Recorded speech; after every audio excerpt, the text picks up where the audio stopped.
Edificando a casa. Edificação.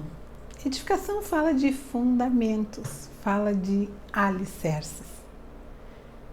Como entender isso, né? Edificando a nossa casa espiritual, alicerces, como que nós podemos pensar melhor sobre isso? Falando de edificação, nós podemos pensar na construção civil, uma associação que a gente faz com mais facilidade. Quando alguém decide construir, a primeira coisa que a gente percebe é que cobrem aquela área com um tapume. Um tipo de muro simples, feio, simplesmente para que ninguém olhe para dentro. É um momento na edificação que interessa ao construtor exatamente cumprir aquilo que ele está determinado a fazer. O alicerce é o momento em que se define que tipo de construção vai ter ali. Quantos andares vão ser edificados? Qual a disposição de cada cômodo? Qual a utilidade de cada cômodo? Quais as instalações que vão ser previamente pensadas sobre a circulação que vai haver naquele local? Qual a potência daquela construção? É no alicerce que é feito. Essa parte não é uma parte assim muito divulgada. É uma parte mais íntima da construção, vamos dizer assim. Porque quando alguém vai comprar um imóvel, ele não está muito preocupado nisso, ele está vendo mais plantas humanizadas, ele está vendo projetos em 3 dimensões, ele está vendo o espaço já mobiliado para ele ter uma noção. A parte mais bonita, ele está preocupado com o tipo de acabamento que vai se ter naquela construção. Mas o fundamental é aquela parte que ninguém viu, é a parte do alicerce. E o Senhor convida para que nós edifiquemos a nossa casa. E Ele fala para nós numa palavra que eu quero ler com vocês, que está em Mateus, no capítulo 7, dos versos 24 ao 27. Diz assim: todo aquele, pois, que escuta estas minhas palavras e as pratica, assemelhá-lo-ei ao homem prudente que edificou a sua casa sobre a rocha. E desceu a chuva, e correram rios, e assopraram ventos, e combateram aquela casa, e não caiu, porque estava edificada sobre a rocha. E aquele que ouve estas minhas palavras, e não as cumpre, compará-lo-ei ao homem insensato, que edificou a sua casa sobre a areia. E desceu a chuva, e correram rios, e assopraram ventos, e combateram aquela casa, e caiu, e foi grande a sua queda. Aqui, a palavra de Deus fala sobre 2 casas. Compara a quem escuta a palavra de Deus como quem construiu uma casa. Uma construção na rocha e uma construção na areia. Há de se observar algumas coisas. As 2 casas foram construídas. As 2 casas sofreram o mesmo revés. Só que uma foi pensada, planejada, edificada na rocha. A outra foi de forma insensata, construída na areia. Às vezes, a construção do insensato, ele é mais rápido, ele é mais ascendente. Logo aparece, nossa, que rápido que construíram essa casa. Que bonita, muitas vezes é dito isso. Enquanto que aquele que é sensato está ainda lá na parte do fundamento, está cavando, está alicerçando. Demora mais, dói mais. E o Senhor diz que quem ouve a sua palavra e pratica é comparado a esse homem prudente que edificou a sua casa na rocha. Se nós pensarmos que a rocha é Cristo, se nós pensarmos que a nossa vida tem que ser edificada nele, nós vamos entender todo esse processo desse primeiro módulo do Curadas para Curar sobre a casa. Quando nós começamos lá na primeira palavra, quando dizia há um milagre em sua casa, nós vimos que a palavra de Deus fala sobre uma mulher viúva que ficou com uma grande dívida. E ela chega ao profeta e pergunta, me ajuda, desesperada, né? Preciso de ajuda, me dá uma solução. E o profeta começa a dar etapas para aquela mulher seguir, procedimentos para ela fazer. E nós vimos que a primeira coisa que ele fala para ela, assim, ó, precisa que haja vasilhas vazias. Ele estava falando de esvaziamento. Primeiro passo, nós precisamos nos esvaziar.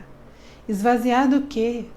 De tudo que tem vindo para a nossa mente, para o nosso coração, que não procede do Senhor. Todas as informações, todas as nossas convicções, todo o nosso orgulho, toda a nossa altivez, tudo que nós julgávamos que era importante, mas não era do Senhor, precisa ser esvaziado. Aquele homem segue e diz para ela, vai, entra na tua casa e fecha a porta sobre ti e sobre os teus filhos. Fechar portas.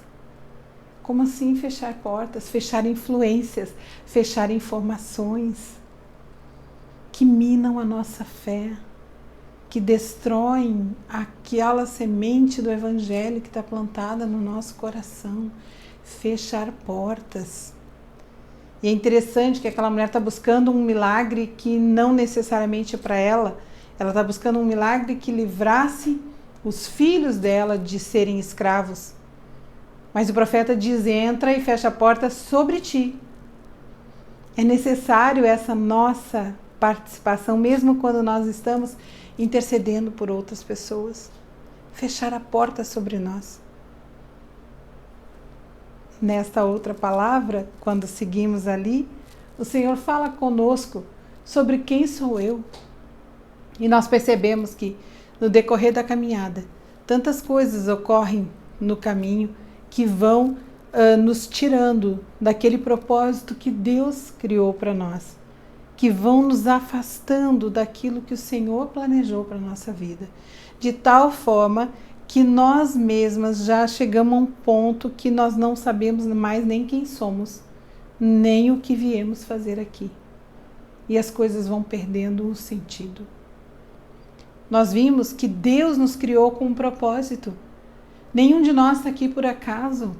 A palavra de Deus diz que quando nós estávamos sendo formados no ventre da nossa mãe, o Senhor estava ali. E Ele já tinha planos para a nossa vida, Ele já tinha propósitos para nós. Só que no decorrer das situações da vida, nós fomos nos afastando disso, de tal forma que nós perdemos a nossa identidade completamente. E depois aí tentamos assim meio que desorientados buscar a nossa identidade em outras coisas que não são o propósito de Deus original. Nessa palavra, quem sou eu? Nós vimos que Deus tem uma identidade para nós e que está disposto a nos restaurar, assim que nós entendemos isso. Seguindo, nós vimos a palavra de resgate da autoestima. Nós vimos que o pecado nos afasta de Deus e nos leva a fazer coisas que vão complicando a nossa trajetória, que vão nos ferindo de tal forma que a nossa estima vai baixando. Nós começamos a não aceitar mais o valor que nós temos. Não conseguimos mais perceber valor em nós. As pessoas que nos cercam também já não percebem mais esse valor. E nós identificamos isso e começamos a nos reforçar nisso. eu não tenho valor mesmo, porque ninguém está vendo, ninguém está vendo é porque eu também não tenho. E aquilo vai se abatendo na nossa vida de forma que tira totalmente as nossas forças. Nós vimos que perdemos a credibilidade em nós mesmos, perdemos a credibilidade com as pessoas que nos cercam. E isso vai nos destruindo cada vez mais.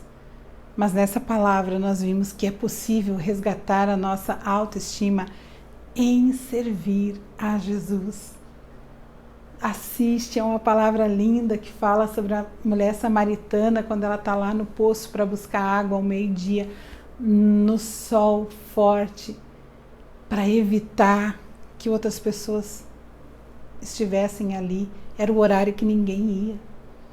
E aquela mulher vai, porque ela já está fugindo dos outros. Quantas vezes a nossa estima está tão embaixo que nós desviamos o nosso roteiro para não encontrar com pessoas. Mudamos às vezes de cidade porque nós queremos que ninguém saiba a nossa história. Mudamos de igreja para que a gente entre e saia sem que ninguém nos perceba, porque a nossa estima baixou a tal ponto. Mas em Cristo é possível resgatar a autoestima. Nós vimos também as palavras que veio depois disso, cuidando com as palavras.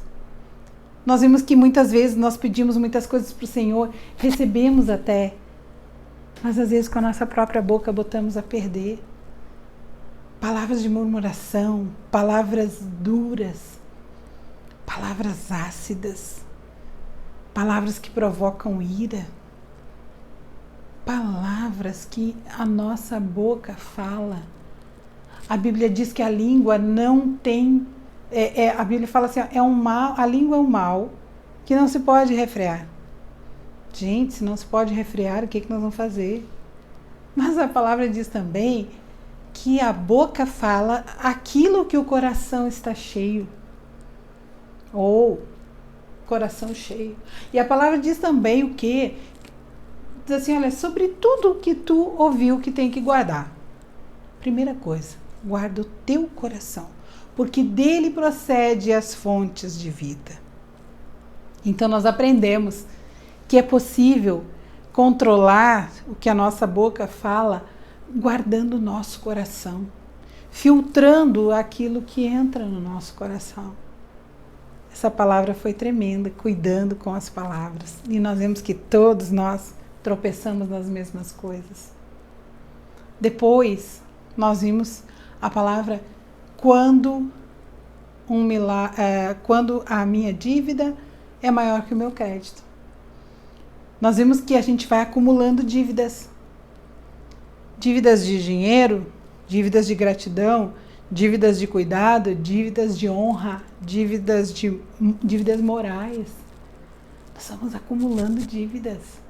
Pessoas vão nos devendo por anos. Pais que não cuidam dos seus filhos. Irmãos que não protegem os seus irmãos. Nós vimos tantos problemas. Amigos que traem amigos. Nós vamos vendo situações que vão, às vezes, se perdurando na nossa vida por anos. E a gente vai dizendo, é assim mesmo, né? Família é difícil, pois é. Mas aquela dívida está lá. E aquela dívida nos acusa. E nós sabemos que em algum momento é necessário quitar essa dívida. Mas como quitar? Como alguém nos pagar aquilo que era devido há anos atrás? Percebemos que muitas vezes só há um caminho para as nossas dívidas, que é o pedido do perdão, que é liberar o perdão. E nisso nós vemos a palavra do filho pródigo, tremendo, ensinamentos maravilhosos. Não deixa de assistir. Quando a minha dívida é maior que o meu crédito. Nós aprendemos fundamentos do Senhor. Aprendemos que o perdão restaura a condição inicial. Aprendemos que para perdoar é necessário estar vazio. Estar completamente vazio. Vimos que quando aquele filho estava lá, perdido, sem mais nenhum recurso, com fome, numa terra onde a escassez estava generalizada, ele já não tinha mais o que comer. Ele chega a uma ideia que ele fala: o que eu estou fazendo aqui? Até um trabalhador na casa do meu pai tem melhores condições que as minhas. Ai, aquele cara está tão esvaziado. A miséria dele chegou a tal ponto que ele pensa assim: olha, eu não tenho mais chance de ser filho, nem tenho cara de pedir para o meu pai me receber como filho, mas eu vou voltar e eu vou dizer para ele: pai, me recebe como um dos teus trabalhadores. E a palavra dá um ensino maravilhoso. Aquele pai espera por aquele filho, de longe o pai vê o filho. A palavra de Deus diz que o filho correu para o pai? Não, que o pai correu para o filho. E aquele pai vem e perdoa com um coração limpo. O pai não cobra: mas por que tu saiu? Olha o que tu fez com o dinheiro, eu te avisei. Nada disso. O pai tem um coração limpo para perdoar. E nós vimos como que o Senhor quer que nós perdoamos alguém com coração limpo. Como é que o Senhor quer que nós pedimos perdão para alguém com coração limpo? É possível, sim, nós observando a palavra do Senhor. Todos essas palavras que nos ensinaram todo esse tempo aqui, todo esse processo do primeiro módulo do Curadas para Curar, elas foram fundamentos para a edificação da nossa casa. Ai, mas isso é complicado, né? Ah, pois é, teve uma outra palavra: limpando a casa. Gente, limpando a casa. Nós vimos que Raabe teve a sua vida salva. Por quê? Porque ela limpou a sua casa. A palavra de Deus diz que ela tinha o eirado, as canas de linho estavam lá, era um lugar que as pessoas costumavam usar como depósito. Era uma parte da casa que ninguém via, né? A pessoa entra, o eirado é para cima, a pessoa nem olha. Mas a palavra de Deus diz que ela mesma tinha arrumado aquilo, tinha organizado. E porque ela organizou aquela parte íntima da casa, ela pôde receber os 2 espias que vieram para olhar Jericó. E ali ela faz um pacto com aqueles homens. E ali ela tem a sua vida salva, a dela e de toda a sua família, por um simples procedimento. Ela tinha limpado a casa. E aí nós vimos também aquela mulher que perdeu uma dracma. Tinham 10 dracmas e perdeu uma. E nós vimos aquilo como que acontece conosco. 10 valores. Perdeu um. Muitas vezes a gente pensa assim: perdeu, mas eu tenho 9. Aquela mulher não. Ela entendeu que ao perder uma, ela estava perdendo um contexto. Ela estava perdendo a unidade. E ela vai atrás e ela liga uma candeia, que naquela época funcionava então com azeite, que era algo precioso, caro. Mas aquela mulher investe para ela ver o que está acontecendo dentro da casa dela. E essa lâmpada está aqui. É a palavra de Deus. A Bíblia diz que a palavra do Senhor é a lâmpada para os nossos pés e luz para o nosso caminho. É o que dá direção para os nossos passos. É o que nos ilumina. É a palavra de Deus. E aquela mulher, então, acende aquela candeia. E quando ela acende a candeia, ela enxerga a sujeira. Ela enxerga que a poeira foi se acumulando, sem que ela percebesse. E aí ela toma uma atitude, ela começa a limpar a casa. Toda vez que nós voltamos para a palavra de Deus, nós vemos aonde está a sujeira. E nasce em nós o ímpeto da limpeza. Mas é necessário ter atitude, é necessário ter força para isso. E da onde vêm as forças para isso? Para onde vêm forças para fazer esses alicerces profundos? Vamos dar uma olhadinha? Nós lemos em Mateus 7, né? Agora nós vamos ler em Lucas, capítulo 6, e no verso 47. Ela diz assim: qualquer que vem a mim e ouve as minhas palavras e as observa, eu vos mostrarei a quem é semelhante. É semelhante ao homem que edificou uma casa, e cavou, e abriu bem fundo, e pôs os alicerces sobre rocha, e vindo a enchente, bateu com ímpeto, com ímpeto a corrente naquela casa, e não a pôde abalar, porque estava fundada sobre a rocha. Essa versão de Lucas, ela é muito interessante, porque ela diz assim, é como quem cavou na rocha. Quem ouve a palavra do Senhor e aceita e pratica, é como quem cavou na rocha. Cavar na rocha dá trabalho, dá muito trabalho. Às vezes tu vê pessoas que edificam suas casas tão rapidamente cavando na areia. É rápido. Cavar na rocha demora. Cavar na rocha tem que se gastar muita energia, tempo, disposição. E a palavra de Deus diz que é como quem cava na rocha, vírgula, cava bem fundo. Então dói, mas é alicerce para a eternidade. É alicerce para a casa não cair. É alicerce que fundamenta a nossa vida com Deus. É isto que o Senhor fez conosco em todas essas palavras. Fundamentos na rocha, fundamentos baseados na palavra de Deus. É isso que edifica a nossa casa. Às vezes nós vamos pensar assim, tá, mas daí então tá me dizendo que eu vou edificar minha casa, minha vida na palavra de Deus e que vai dar tudo certo?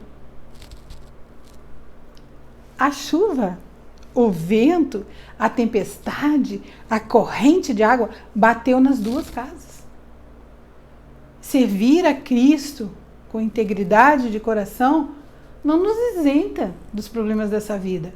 Nós vamos sofrer possivelmente o mesmo revés que os outros. Mas a diferença é se nós vamos nos abalar ou não. Se a nossa casa vai cair ou não. Nós vemos situações sérias, pessoas que perdem familiares queridos, situações inusitadas, pessoas que perdem emprego, que perdem casa, pessoas que perdem a liberdade. Tudo muito sério. E elas são destruídas por isso. E elas ficam aniquiladas. Porém, há pessoas que sofrem as mesmas perdas. E estão fortes. E estão firmes. Estão prontas para o recomeço. Estão prontas para ajudar pessoas que passaram pela mesma circunstância. Porque elas têm alicerce.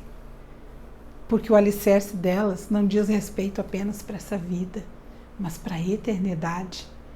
Toda a palavra de Deus, ela é para fundamentar a nossa vida para a eternidade. Não só para essa vida aqui. É para cá? É para cá. É bênção para a minha vida aqui? Certamente que sim, mas prioritariamente é fundamento para a vida eterna. O que Deus tem falado no teu coração? Como que está o teu alicerce? O que é necessário fazer para aprofundar as bases da tua existência? O que o Senhor falar contigo hoje, abre o teu coração e toma atitude e reconstrói com Jesus a tua história. Deus te abençoe.